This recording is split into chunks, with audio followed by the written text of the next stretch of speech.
Why do you think that is?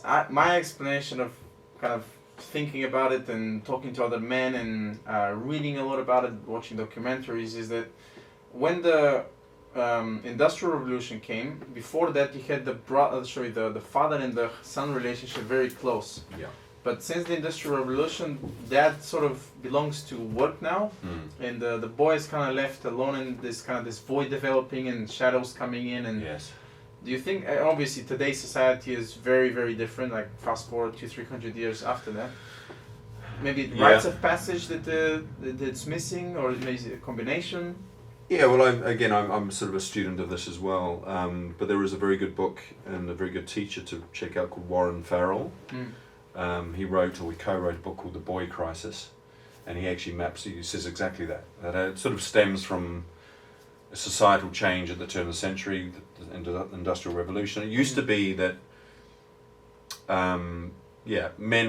boys would follow an apprenticeship, and they would sort of be in the company. They would be sort of ushered into manhood simply by being around other men, and that's how boys actually learn very well. Yeah, exactly. Through witnessing and observing. And I see that now with my son. Like he's fascinated by me cooking. He wants me to hold him while I'm cooking, and he's like stirring stuff.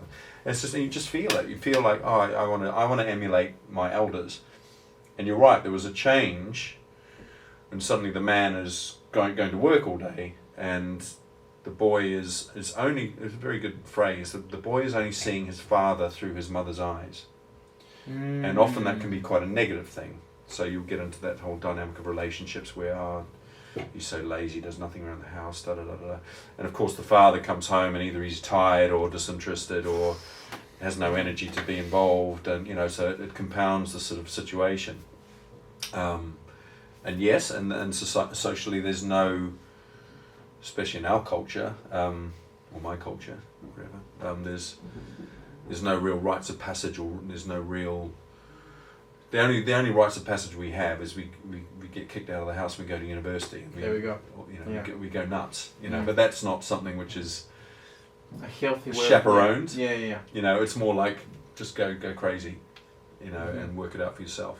And hopefully you've got the values in place that guide you through those times. And there's been plenty of people speaking about that. But young men are aching for belonging at that time. They're exploring and they're trying to find themselves, but it's no wonder they get caught up in gangs and places which have models and they have hierarchies and structures. They have, exactly. Yes. Things which actually the things they're looking for. They're looking for community and connection. And in the absence of positive ones, they'll find the other ones. Yeah, perverted versions of maybe some kind of fraternities or, like you said, gangs. Yeah. Like I can relate to every single thing that you said. Being seen, my father through my mother's eyes, which showered me with love, out of good intentions, of course, but he was out, busting his ass and working all the time. And I kind of naturally developed more of a relationship with my mom than I did with my dad.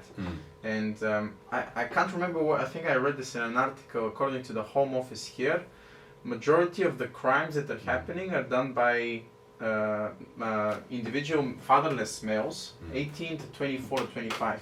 Yeah. So whenever people say, men and women are the same, well, actually there is differences. I don't want to get into this political argument, but I think there is a clear role that elderly male serves in a boy's development in life. Yeah. And if that's missing, then all these sorts of things kind of tend to manifest because healthy masculinity isn't present. Yes, and that unfortunately now examples of leadership, all those things are breaking down, aren't they? It's sometimes difficult to think of roles, people who embody a mature masculine, because even in the people that we celebrate are people who celebrate through celebrity and sports achievement and business achievement, which most recently has been more about, again, the sort of alpha dog who just destroys everyone else in order to get to the top. Sure. Which that's not exactly a mature form. It's not at all, right? Yeah. People see all the flashy stuff and like all the kind of how do you say trickles and the kind of the success of it, but obviously there is a story behind it. Obviously there's a lot of pain and a lot of sacrifice, but that's not necessarily a masculine role model that you should be. Very rarely would you have someone that's very successful and also have a clear set of structures that men can actually relate to. And values. Yeah, yes, and exactly. values. Yes, that's the one. Yeah.